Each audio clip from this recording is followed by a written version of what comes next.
Hello friends, நம்ம இன்றைக்கி எதை பற்றி பார்க்க போகிறோம்? இலக்கிய வரப்போகிற எபிசோட என்ன இன்ட்ரெஸ்டிங்கான சுவாரஸ்யமான நடக்க போகிறாங்க பார்க்க போகிறோம். வாங்க வீடியோக்குள்ளே போயிடலாம். நம்மளுடைய வீடியோவை பார்த்துட்டு ஒரு சில பேர் பார்த்தீங்கன்னா இது வந்து ட்ரீமாக இருக்க மட்டும்தான் வாய்ப்பு இருக்குது, ஒரு நிஜத்தில் வந்து நடக்காது, இந்த அஞ்சலி வந்து மாட்ட மாட்டா அப்படின்ற மாதிரிலாம் வந்து சொல்லியிருந்தீங்க. ஆனால் பார்த்தீங்கன்னா இது வந்து ட்ரீமாக இல்லாத உண்மையிலேயே வந்து நடந்துருச்சுன்னா நம்மளுடைய வியூவர்ஸ்லேருந்து எல்லாருக்குமே வந்து ரொம்பவே வந்து சந்தோஷமாக இருக்குங்க. அதுக்கப்புறம் பார்த்தீங்கன்னா இந்த அஞ்சலியை வந்து அடுத்த கட்டமாக வந்து எப்படி கொண்டு போனோம் அப்படி வந்து மாட்டியிருந்தா அப்படின்றத பார்த்தீங்கன்னா நம்மளுடைய கௌதம் சாரும் இலக்கியம் ரெடி பண்ண எவிடன்ஸை வந்து போலீஸ் கையில் வந்து கொடுத்துருக்காங்க. அவங்க பார்த்தீங்கன்னா இந்த மாலினி டாக்டரும் அந்த அஞ்சலியை வந்து அடித்து தரன்னு வந்து இழுத்துட்டு போயிட்டு வந்து ஜெயிலில் வந்து போட போகிறாங்க. இதுதாங்க வரப்போகிற எபிசோடில் வந்து உண்மையிலே நடந்திருந்தால் அடுத்து நடக்க போகிறது. அதுவும் போக பார்த்தீங்கன்னா இந்த அஞ்சலி வந்து எப்பவுமே வந்து வெளியே வராத மாதிரி வந்து அவன் மேலே வந்து போலீஸ் வந்து ஸ்ட்ராங்காக கேஸை போட்டு அவளை வந்து உள்ள தள்ள போகிறாங்க. அஞ்சலியை பார்த்தீங்கன்னா யாருமே வந்து பெயில் எடுக்க முடியாதுங்க. ஏன்னா வந்து சிந்தாமணி கையில் வந்து அவ்வளோ ஒன்றும் பேக்ரவுண்ட் இல்லாதனால வந்து கண்டிப்பாக இந்த அஞ்சலியை வந்து பெயில் வந்து எடுக்கிறது வாய்ப்பு கம்மிங்க.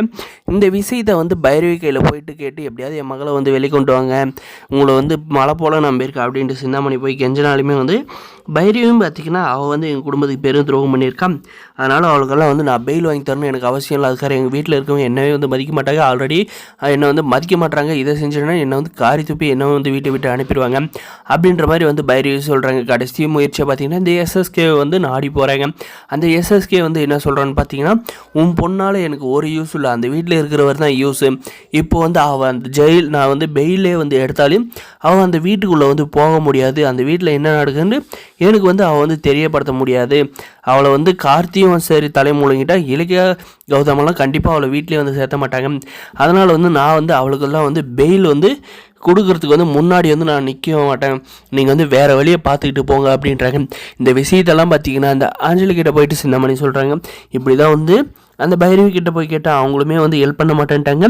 நீ மழை போல நம்ம அந்த எஸ்எஸ்கேவும் பார்த்தீங்கன்னா கடைசி நிலையில் வந்து காலை வாரிட்டான், உன்னால் வந்து ஒரு பிரோஜனம் இல்லை, அதனால் வந்து உன்னை வந்து பெயில் எடுக்க முடியாதுன்னு சொல்லிட்டான், என்னால் என்ன பண்ணுறதுன்னு வந்து தெரியல அப்படின்ற மாதிரி வந்து புலம்புறாங்க. என்னால் முடிஞ்ச அளவுக்கு நான் உன்னை வந்து வெளிக்கொண்டு வரதுக்கு வந்து முயற்சி பண்ணுறான்னு சொல்லி கொஞ்சம் வந்து பொறுத்துக்கோ அப்படின்றாங்க. அந்த மாலினி டாக்டரும் பார்த்தீங்கன்னா ரொம்பவே வந்து அஞ்சலி நான் உன்னால தான் வந்து மாட்டிக்கிட்டு அவஸ்தப்படுறேன், மரியாதை வந்து என்ன வந்து வெளியே எடுக்க வந்து ஏற்பாடு பண்ண அப்படின்றாங்க. என்ன தான் வந்து ஏற்பாடு பண்ணாலும் இவங்க வந்து ஸ்ட்ராங்காக வந்து கேஸில் உள்ளே போக போகிறாங்க. கடைசி வரைக்கும் வந்து வெளியே வராத களி தாங்க தின்ன போகிறாங்க. அடுத்த கட்ட எபிசோடு எப்படி எடுத்துகிட்டு போக போகிறாங்கன்னா, நம்ம இலக்கியா வந்து கன்சீவாக ஆக போகிறாங்க. அந்த குழந்தைய வந்து எப்படி வந்து அழிக்கிறது அப்படின்றத தான் வந்து கொண்டு போக போகிறாங்க. இந்த அஞ்சலியும் இந்த சின்ன பைரவி எல்லாம் வந்து சேர்ந்து எப்படி நம்ம இலக்கியோட குழந்தைய அழிக்கணும் அப்படின்ட்டு தான் கொண்டு போக போகிறாங்க. வரப்போ சொல்லி இதை நடக்கும். இந்த வீடியோ லைக் மறக்காம சப்ஸ்கிரைப் பண்ணுங்கள். தேங்க்ஸ் ஃபார் வாட்சிங்.